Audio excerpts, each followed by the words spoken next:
Hi, my name is Steve Shikatans.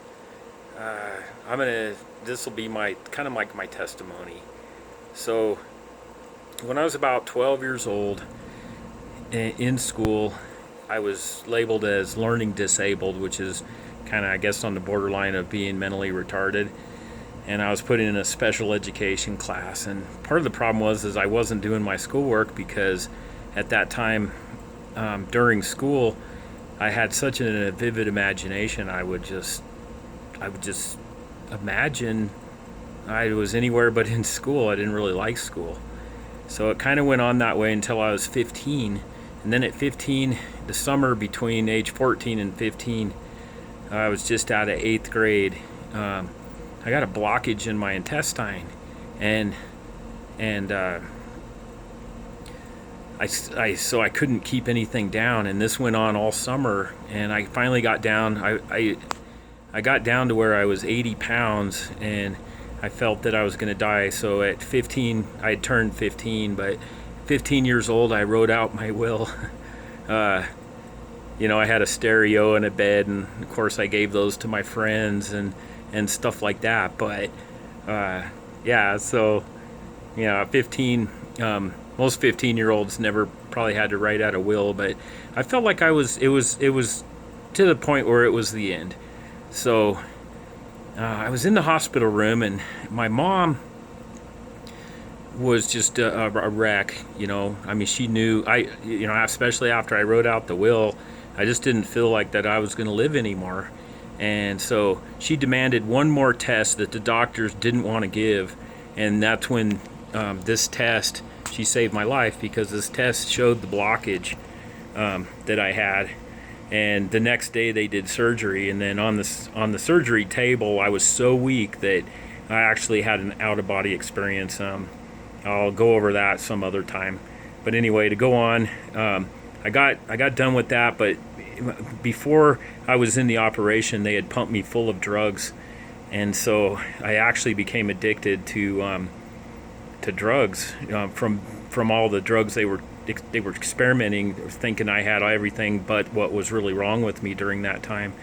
So after that, I started smoking pot, drinking, and then eventually got on harder and harder drugs, and then got into high school, and I was just partying all the time, and it wasn't good. I was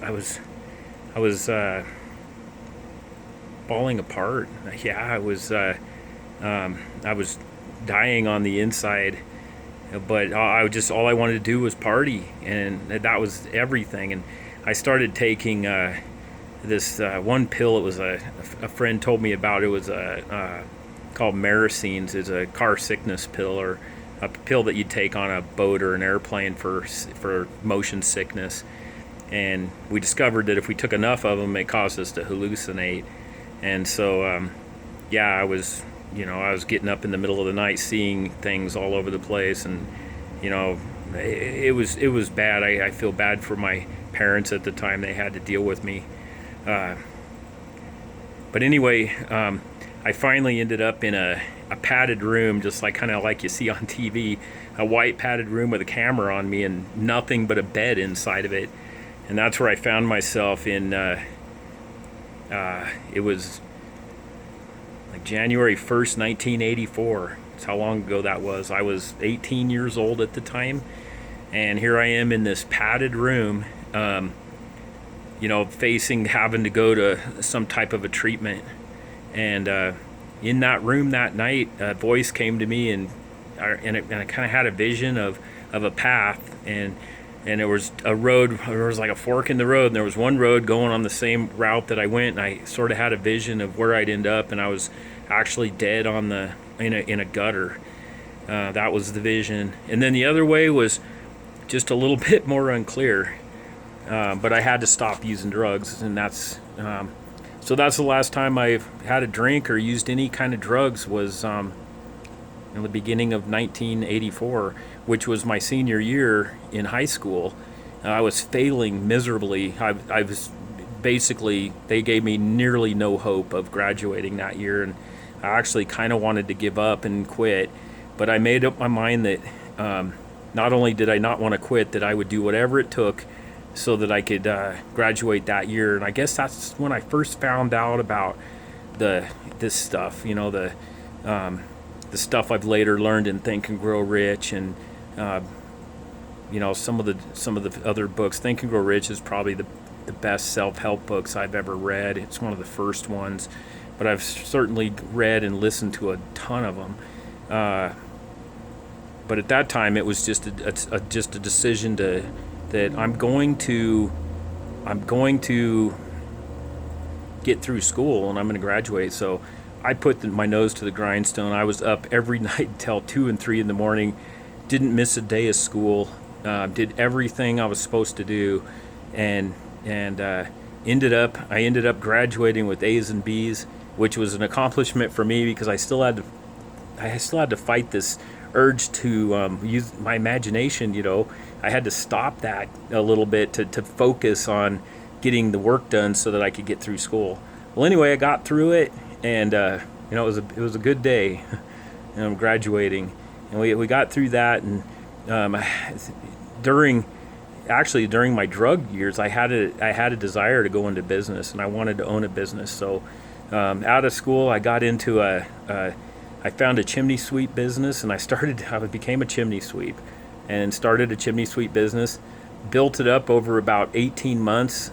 I'm 19 years old, and 18 months I had an income of about $500 a day, and I had it all set up to where I didn't work at all. I had all this free time, and I love to work out, so I was working out 4 to 6 hours a day, and ended up deciding I just had too much time on my hands, and actually for me at that point in my life was a curse. Because, it seems like a dream, like, man, I got all this money, I got people that, everything's going great, but I went and I decided to buy a health club, but I knew nothing about that industry or business and didn't take the time to learn it, and ended up going into heavy debt, and make a long story short, ended up losing basically everything. I lost the chimney business, I sold it to keep this health club going, and then eventually lost everything. I lost everything I owned. I sold everything I had, including my bed. All I had was clothes, and that was it. And during about it was about a year period, I borrowed money from all my relatives. So I owed $100,000, didn't have a job, and was just completely broke, but I owed $100,000 and didn't own anything. I owned absolutely nothing. I borrowed a vehicle, an old 1969 Ford Bronco from my dad, and so I had a borrowed vehicle that I was using. And at the time I was living in their house, and so didn't even have a place of my own.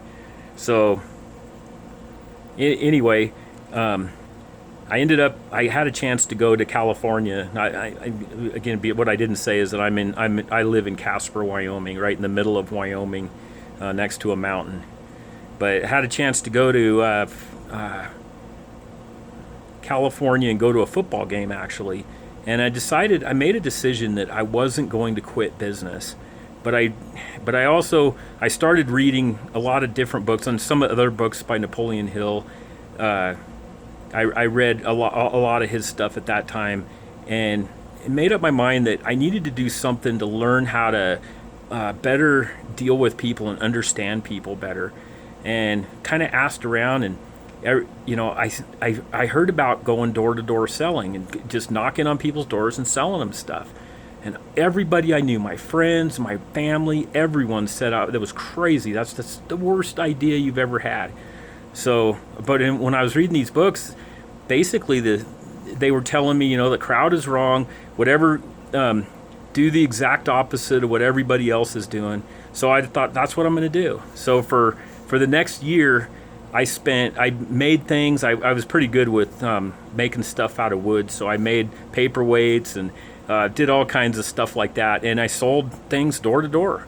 And I ended up hiring people, and I'd have one guy on one side of the street, and I'd be on the other side, and we knocked on doors. I did that for a year. Didn't really make much money, but I had a lot of doors slammed in my face. A a lot of people yelling at me, but then I sold a lot of stuff too, and I learned how to not take things personally, and I think that was one of the best learning experiences. If you want to learn how to talk to people and deal with people and get over fears, door to door selling is a very good way to do it. And I was highly motivated. At the time, this is in the mid 80s. So at that time, maybe 1986, 85, 86, the economy was really bad. There wasn't any jobs, so I was just grateful to be able to do something. And I did earn money. There was times when I'd make $300 or $400 in a day just selling this stuff I would make in the shop. I painted curbs on sidewalks. I mean, did whatever, but did all this with door to door, and that it was a lot of people. I got criticized. I had people that said, you should be out, get a real job and all that, but it was because I had this dream about owning a business, and I still wanted to do that, even though I lost everything that was hard and tough. I didn't give up. And so anyway, I always remembered how I really loved the chimney sweeping. So I had helped a friend of mine get into chimney sweeping during all this time, and he joined the Army, and he decided he wasn't going to do it. So I arranged to buy the equipment that I had sold him, and that's how I started my second chimney sweep business, which is actually the same one that I own today. And at that time, it was called Black Magic Chimney Sweeps. And I did, and how I didn't have any money, and I owed money. I was still paying off the money from going into debt. And between this time, I also got married and had a child. So I was highly motivated to work at that time. So I took the chimney sweep business, and oh man, this is funny. So I'd helped my friend get the business. He didn't do anything with it. I took it and started going door to door again, and I didn't have any money to advertise or anything, so I just went door to door and asked people. I said, I give you a free inspection. I had a flashlight, and so I'd give them a free inspection, and if their chimney needed cleaning, I'd have them get down and look up the chimney and say, look, this chimney's dirty and it needs to be cleaned. And then I'd give them a discount or coupon, and they'd have me clean their chimney. And that's how this thing started. And then I reinvested the money and back into it. And then when got enough ahead, I started advertising. And now today, I believe I've made over 150 television commercials. I write and produce my own TV commercials. So I put a few of them on YouTube, but anyway, it was all to get there. So I'm going to fast forward a little bit. So I was married, started building the business, and we eventually started selling fireplaces, wood stoves, pellet stoves, anything to do with fireplaces, chimneys, any chimney repairs, all that kind of stuff. And so I did that for the last. I did that for about 15 years. I had another child, so our kids were getting to be teenagers. And then it came in 2008. And actually, 2008 was a really bad year for business, but our business was just booming. And I spent a lot of time building this business and not so much working on my marriage. And so we just couldn't see eye to eye, and we ended up getting divorced, and it was really bad. So at this point, it's 2008. Once the divorce was final, I ended up with about $1.8 million in personal debt, and then at that time the business owed about $1 million in business debt. So now, not quite, about $800,000. I had about $2.4 million in debt between personal and business, and that's where I was then. So we got divorced. It was horrible. But I ended up with the house, but I also had this huge house payment, and I had 2 dogs. Well, about 4 months later, in a period of 2 months, both my dogs died. And I know this is going to sound like a bad country song, but both my dogs died. And then a year later, I get audited by the IRS, and there was some stuff that we had done wrong, and I was audited for several years, going backwards, and ended up owing about $250,000 to the IRS, and I still owed all this other money, this millions of dollars in business debt and personal debt. But the one thing, I had a cabin up on our mountain or a house. It was more like a house, and it was completely paid for. Well, then in 2012, a fire came through and burned the house to the ground, and it just seemed like nothing was going to get better. And I wasn't even sure. I was numb most of the time, and I think that's when I started to really get faith, and just be like, you know what? I don't know how. I can't in my own power get through this, so you've got to help me. Infinite intelligence, God, Jesus, you have to help me. And it wasn't it wasn't like, I know that, it's like everybody is a believer when they're in the middle of the war. When you're in the trenches and the bullets are flying over your head, everybody's a believer. And it was like that, but it wasn't. I mean, I do believe that that God brought me through this, and I guess that's the faith part. And I couldn't see how I could ever get out of it. I mean, there wasn't enough money. I mean, at the time I had 8 or 10 employees, and it seems like and then we just get to where things are going good and someone would quit, and then I had to end up working 12, 15 hours a day of hard labor, and it just seemed like it would never get better. And it also didn't seem like I was getting anywhere. It seemed like, I think the IRS's bill I couldn't pay anything on it. It was growing by $1,200 every month that went by. So I decided, all right, I got to do something. And I had this big house. We had a 5,000 square foot house, and I'm living in it by myself. I had 2 acres. I had a dream home, really. I had a creek in the backyard. This place was incredible. But anyway, I decided it needed some remodeling, and I owed money on it and everything. I was barely able to make the mortgage payments.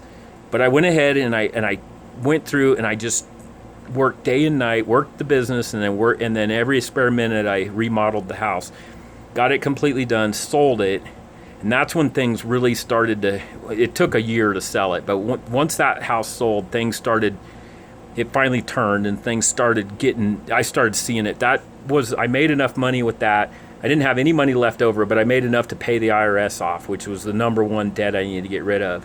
And then that also took care of the mortgage. So in one sale, I ended up getting a big part of that debt paid off. And then I slowly kept paying off the personal debt that I had to the ex-wife and to, in the meantime, I had a house in Mesa, Arizona, and I had to sell that too. But I sold it to my parents with the understanding I could buy it back at some later date. So at any rate, now it's about 2015 or 16, and I'm getting down. Well, actually, it's 2020 now. In 2018, I finally got the debt. There was $1 million debt. I made the last payment on that in the middle of 2018, and at that point I managed in all that between time. I managed to pay off all of the debt for the business. So the business was completely debt free, including all the we have 20 service vehicles, and we've got so I got 20 vans, basically trucks, stuff like that we use in our business. And then we've got tools, like hundreds and probably into thousands of different kinds of tools, vacuums, everything you can imagine. All that's paid for. And then all of our inventory, which I think our inventory comes to somewhere in the $1 million range, but that's all paid off. And so I have absolutely zero, and the building is paid off. All the warehouse is paid off. And so all that got paid off by about the middle of 2018. So then I decided, all right, I'm going to buy that house back from my parents. So I just put my nose to the grindstone for all of 2018, and by the middle of 2019, I'd paid off that house. So I own the house now, completely debt free. I'm completely debt free, and And this has all come from applying the principles that are in Think and Grow Rich, and listening to YouTube videos of Bob Proctor. I just there's just people like that. There's just all kinds. Earl Nightingale is one that you can listen to. The greatest secret in the world. A man becomes what he thinks about, and I, it's Dale Carnegie. It's not just the fact that I just read a book and then it magically happens. I mean, that's not what it is. You have to read. You have to leave. This has to become a lifestyle. I still, to this day, I'm completely debt free. I could probably retire and never work a day in my life, and I'd be okay financially now. And it was bad. It was hard. I mean, I'd never dreamed. 10 years ago, I couldn't even fathom where I'm at today. I mean, it just seemed like it would never happen. And but one thing I did is I never stopped learning. I never stopped trying to, in the morning I get up and I listen to this stuff. I listen to positive teaching and I learn personal development. Dale Carnegie, the Dale Carnegie course I took the Dale Carnegie course, and I mean, it's learning how to deal with people. How to not take things personally. I mean, it's just all that stuff. But it can't be just, I do it, I read one book and then it's all better. It's not like that. It's like a completely, it's not what you do once in a while. It's the habits that you do every single day. So every day I'm pouring into this stuff. I'm listening.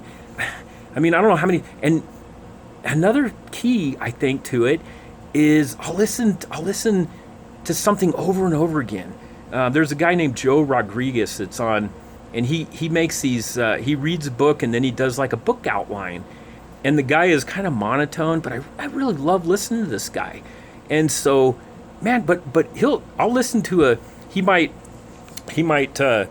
like he did one, he actually did a book report. It's kind of like a book report on YouTube, but he did one on Think and Grow Rich. And I must have listened to that 15, 20 times. And so, most of his stuff I'll listen to at least 2 or 3 times.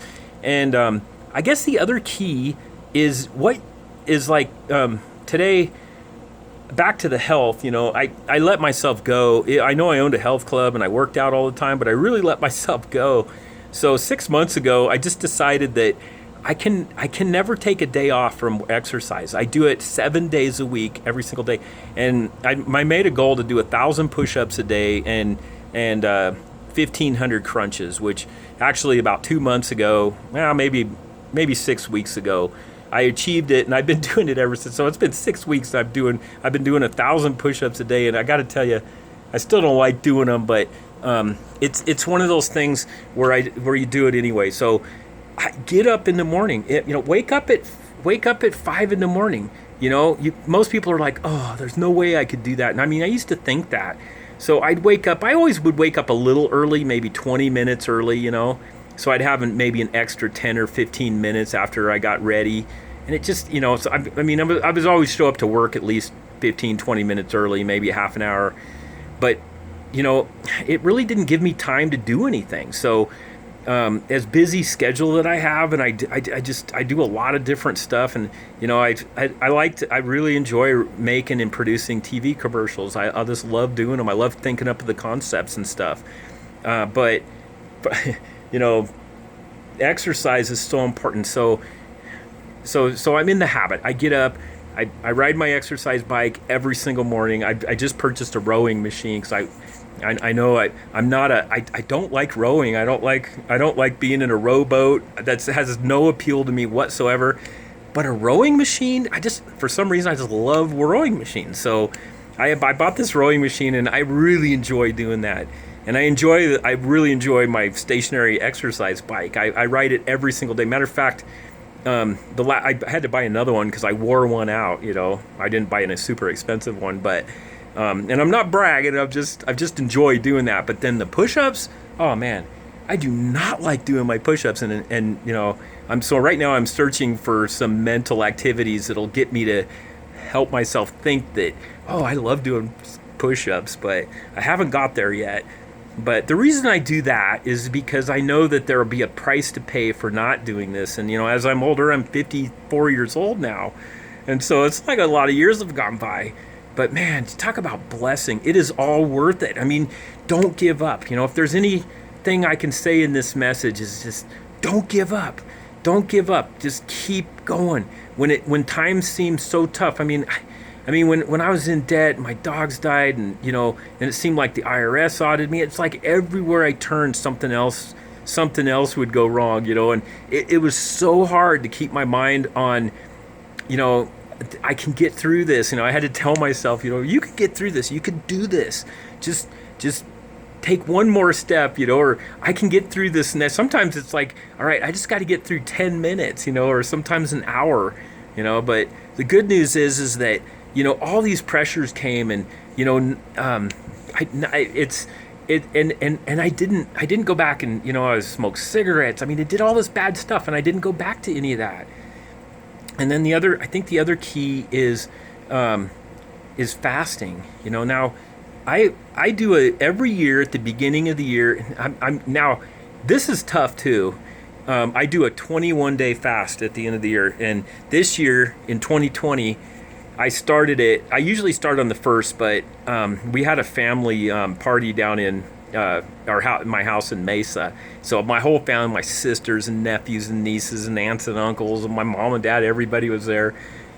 We all ate like really, we ate garbage, and I felt so terrible. I'm not used to eating that ice cream and cakes and all the stuff that I don't normally eat.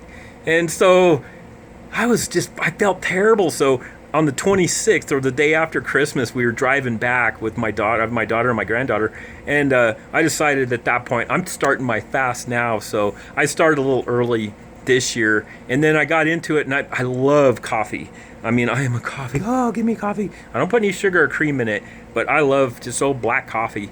And so I was drinking coffee the first 2 days, and then I was watching some videos that about fasting, and a lot of people were talking about water fast, and I hadn't done one of those before. This year it was like my 4th or 5th 21-day fast in the beginning of the year to start the year off, and clears your mind and everything. But I decided this year to go on a water fast and not drink coffee, and it was hard, but man, it was so good this year.